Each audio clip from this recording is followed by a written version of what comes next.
Hello and welcome back, everyone. As we continue our studies in Sefer Bereshit this week, as we're preparing for Shabbat, Parshat Lecha.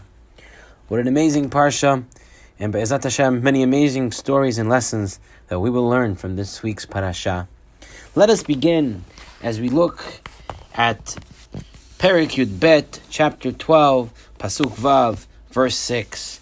The Pasuk tells us that Avraham Avinu came into the land as far as the site of Shechem. As the Pasuk reads, Vayavor Avram ba'aretz ad makom Shechem ad elon moreh v'aknani az ba'aretz. And Abraham passed through the land until the place of Shechem. And Rashi explains, where would we be without Rashi? Rashi explains that Avraham Avinu went to Shechem on purpose. He went to pray for the sons of Yaakov Avinu, Shimon and Levi, who would in the future have a war in Shechem. It's interesting, though, that Abraham Avinu had to go to Shechem to pray for them. Why could he not have prayed for his descendants from another place? Why did he have to go to Shechem, the place that they were going to have a war? So Rav Shmuel Walkin, Zeichat Tzadik L'Bracha, learns from this pasuk that in order to pray appropriately for another person's problem, it is critical that the individual praying experience that pain.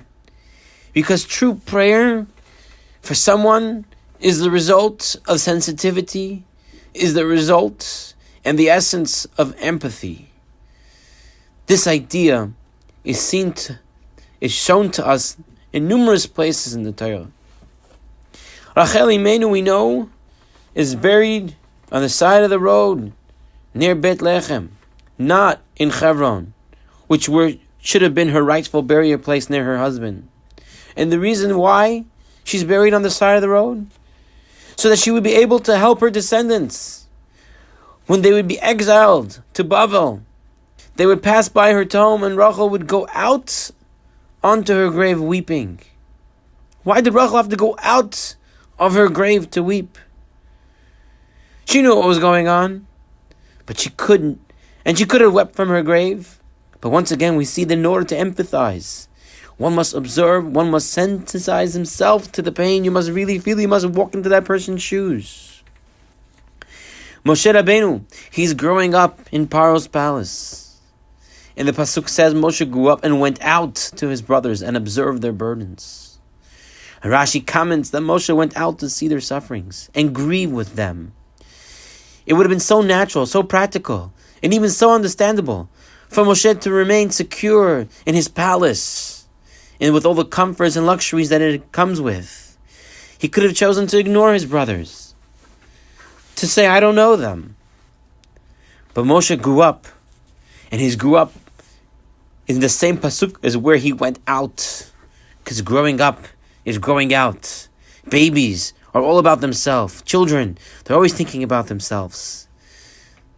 A real adult, someone who's really mature, is able to think about someone else, is able to do something for someone else, and not to be self-absorbed.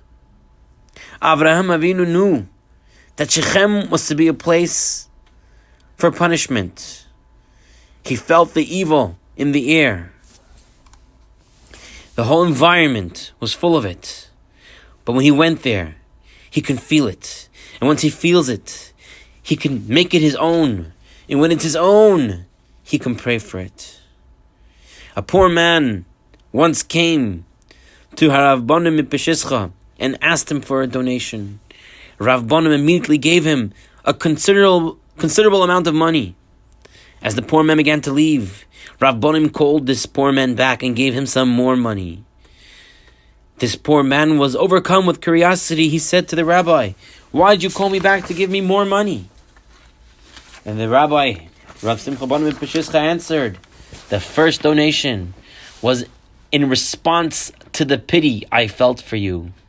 The second one was to fulfill Hashem's command to give to the poor. Yes, we have to give tzedakah to fulfill the mitzvah, but we must also understand and empathize with the needy. Giving does not always have to be of material nature. It doesn't always have to be money. Sometimes all what people need is that you listen to them, talk to them, give them respect, give them recognition, show them that you care, feel for them. People are starving all around us for recognition.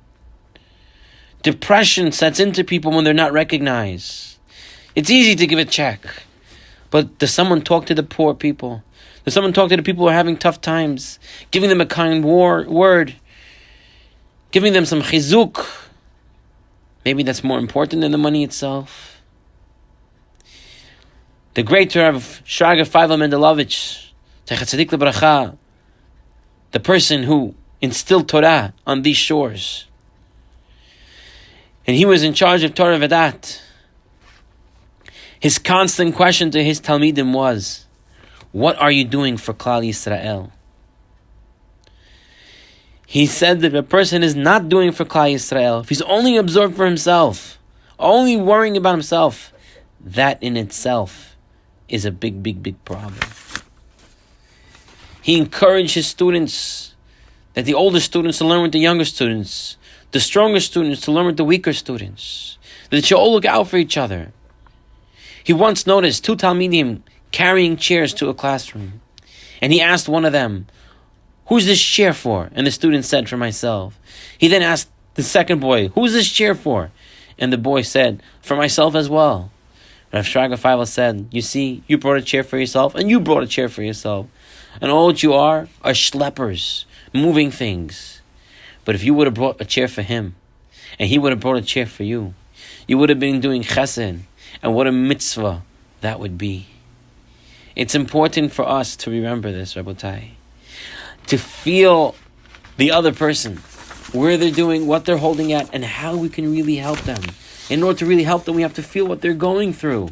Put ourselves in their shoes. Let's grow up like Moshe Rabbeinu. And let's go out and look at our brothers and sisters and see what we can do for them. As we're moving along in this parasha, we have Avraham Avinu gets to Eretz Canaan. He sees there's no food. He goes down to Mitzrayim. Whole story happens there. He finally leaves Mitzrayim. He's now rich, full of money, full of servants, full of sheep, and everything. On the way back, he goes, and the pasuk says, "Vayelech l'ma'asav minegev ad Bet El ad makom asher haya sham ahola betchila ben Bet El uben ha'ai." He proceeded on his journeys from the south of Bet El, and he came back to his original place where he had his tent. And Rashi learns from here. Oh, Rashi, where would we be without Rashi? And Rashi says, when he returned from Egypt to the land of Canaan, he would go and stay overnight in the hotels in which he had stayed overnight on his way to Egypt. So Avraham Avinu, on his way to Egypt, stayed in hotels, and on his way back, stayed in the exact same hotels. This has taught us proper conduct. Rashi says that a person should not change from his lodgings. A person should not use different hotels when traveling the same route. Rashi paints the picture of Avraham Avinu's lifestyle at that time. When Avraham Avinu was going down to Mitzrayim, he was poor. He had no money. Where could he stay? He probably stayed in a 1-star motel. Right? They have the stars. 1-star, 5-star hotels. He probably stayed in some cheap, better word, inexpensive motel. And on his way back, Avraham Avinu now was a very wealthy man. He was heavy with livestock, with silver, with gold. Anyone would think that on the way back, what will he do? What do rich men do? Will he go back to this cheap motel? Or will now he decide to visit the Sheraton or the Hilton? But Avraham Avinu did not think this way. When he returned from Egypt, he went to the exact same places. And Rashi tells us, we learn from here, don't change your conduct. Act the same way. Before you have the money, after you have the money, also act the same way. Why? Because there is a wheel of fortune in the world. Rav Galinsky teaches us, we have no way of knowing what tomorrow will bring. So it is best not to accustom ourselves to a life of excess luxury. The Gemara in Ketubot tells us, a poor man came to Rabbi Nechemiah asking for support. Rabbi Nechemiah asked him, what did you usually eat? The poor man said, Rabbi Nechemiah, I usually eat fat meats and old wine. Rabbi Nechemiah walked to his pantry, he didn't have a refrigerator. He looked in his house, in the kitchen, what he had, and he only had a can of beans. Well, not can of beans, didn't have cans, but beans. Said Rabbi Nechemiah to the poor man, would you like to eat beans with me? All I have is beans. I don't have anything else to give you. So this poor man, who's accustomed to fat meats, sat down to eat with Rabbi Nechemiah. And after the man ate, the man died. This very simple kind of food caused his death. The Chachamim said, why?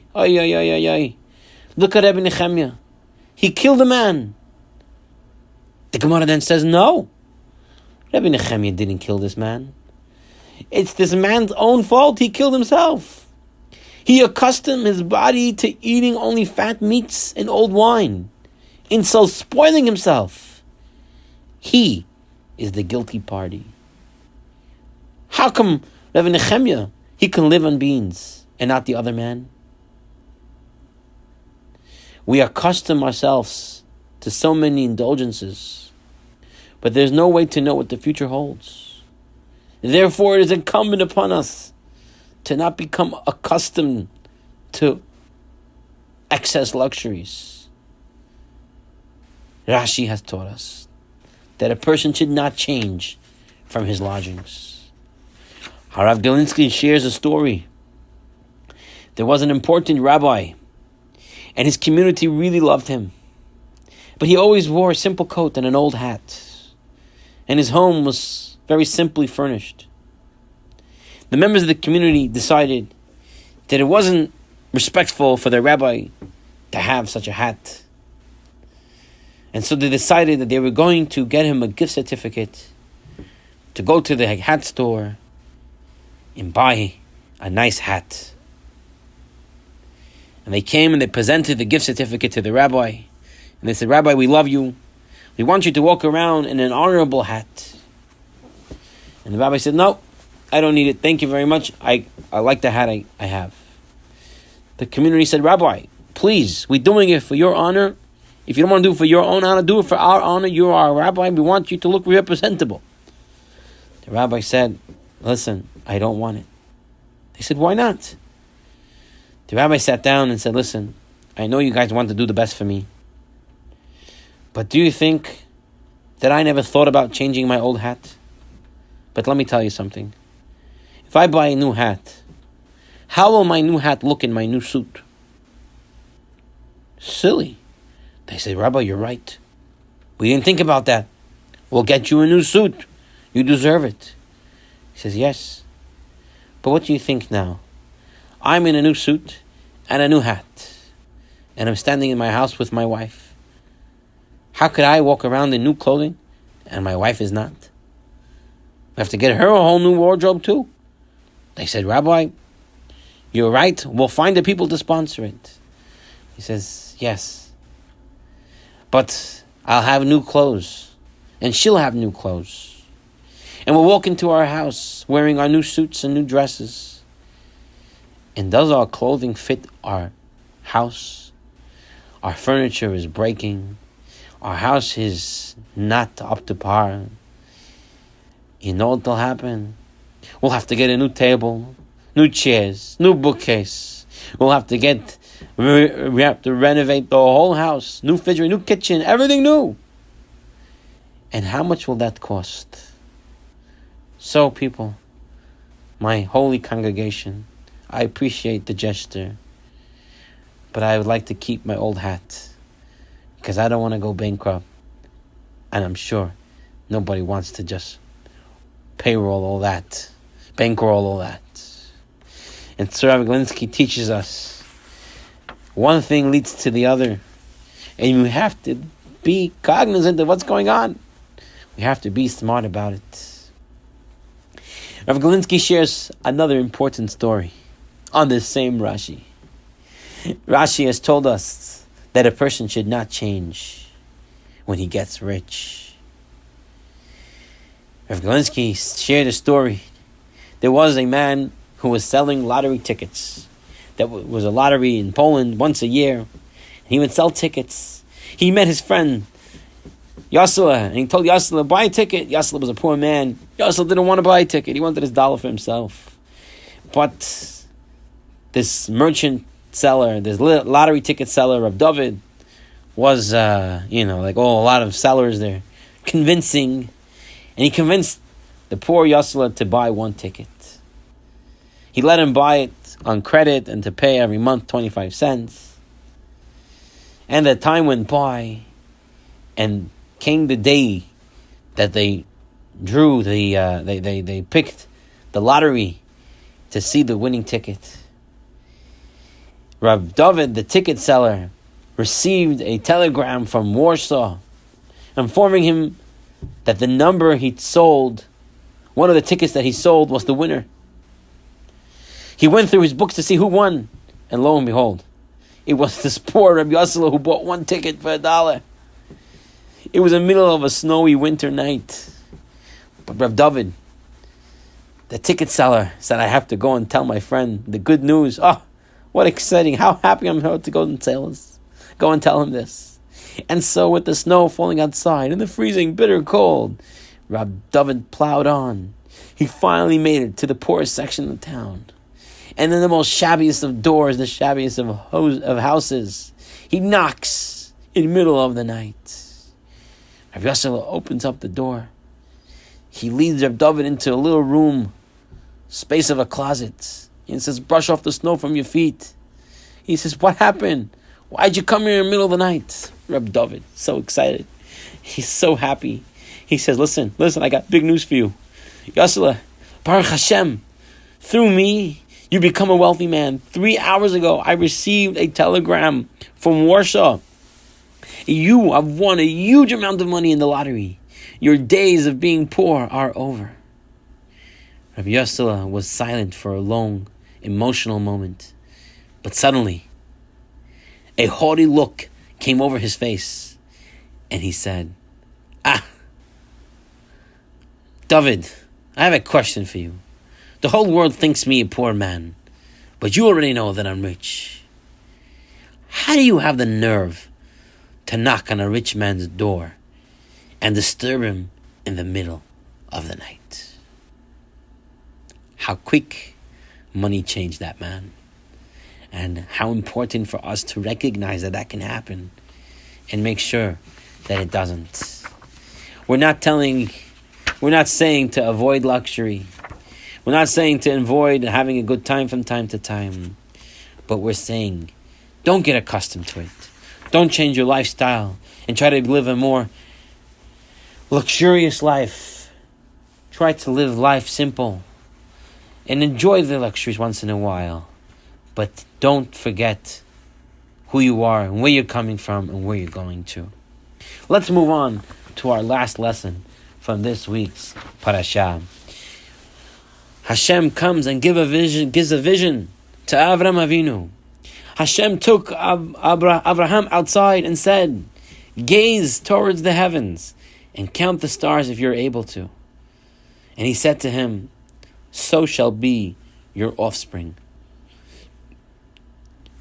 Parashat Lecha, Perek 15, Pasuk 5. And with those words, the Torah tells us God's promise. Jews will be like the stars. But why was it necessary for Hashem to take Avraham Avinu on a field trip, to take him outside? Avraham Avinu at this time is already 100 years old. He knows what the stars are. He knows where they're in the sky. He knows you can't count them. On a deeper level, Avraham had been told by the soothsayers and astrologers that Sarah and him would never have children. Hashem, however, said to Avraham Avinu, go outside from your preordained destiny. Don't think you are governed by conventional predictions. I'm taking you outside that realm. Avraham Avinu's great-grandson, Yosef HaTzadik. He's in Egypt. And Eshet Potiphar, the wife of Potiphar, is trying to seduce him. She claimed she had a vision, an astrological vision, that Yosef and her were supposed to be together. And it says Yosef dropped his coat and ran outside. Yosef dropped his coat and ran outside. He ran outside. He's saying, no, I'm not bound by your predictions of the stars. I'm outside them. It once happened that a student of the Hafetz Chaim, Yosef Chaim, his name was, settled in America. He had a long life, and he had many children. And one day, his son Herschel was in a terrible car accident, and the doctors feared the worst. They didn't know how to tell their father, who was 87 years old at that time.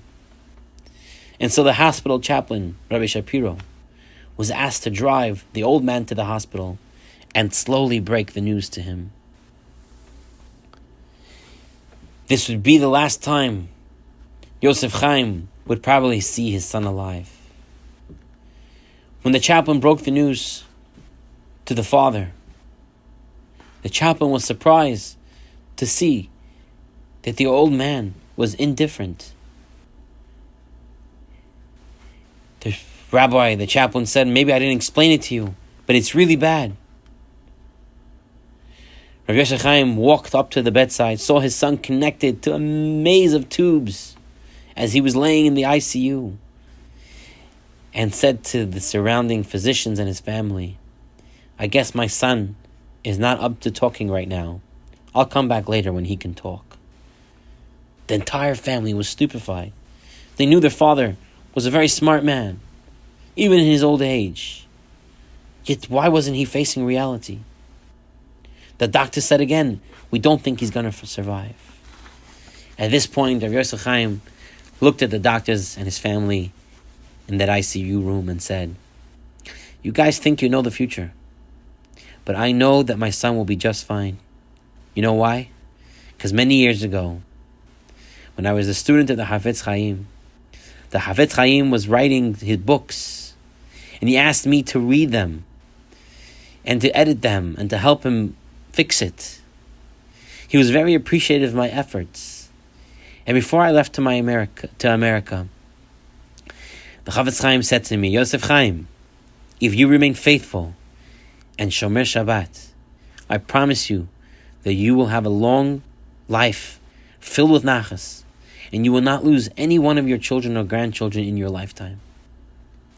Now, gentlemen, the father said, who should I believe? The Hafetz Chaim or these doctors here who are predicting things that they don't know? Within a week, his son Herschel was out of the hospital. And Rabbi Yosef Chaim lived to 96 years old.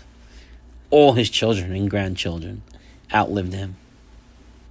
Rabotai, the Jewish people are not controlled by soothsayers, conventional wisdom, predictions, newsmen, anchors, talk show radio hosts. According to them, we are outnumbered 10-1 and we will not survive. There were predictions of mass assimilation. There were predictions of our destruction. Conventional wisdom had lost hope for us, Jews of Russia. Yet Torah Judaism continues to grow and grow because we are not ruled by any sort of logic and conventional wisdom, prediction, soothsaying. Like our father, like our forefather Avraham Avinu, we are true outsiders. And so, Rabbatai, with these lessons, the lessons of empathy, the lessons of not changing who we are, and the lesson of knowing that we are not controlled by anything. We are outsiders, and we go completely with Hashem, and Hashem can do whatever He wants and always take us out of any problems. In Be'ezrat Hashem, we should see the Yeshuot, we should see the salvation Hashem should protect us, Hashem should guide us, and Hashem should give us the Yeshu'ah B'karov to see Mashiach Tzidkenu. And with this, I would love to wish everyone a Shabbat Shalom.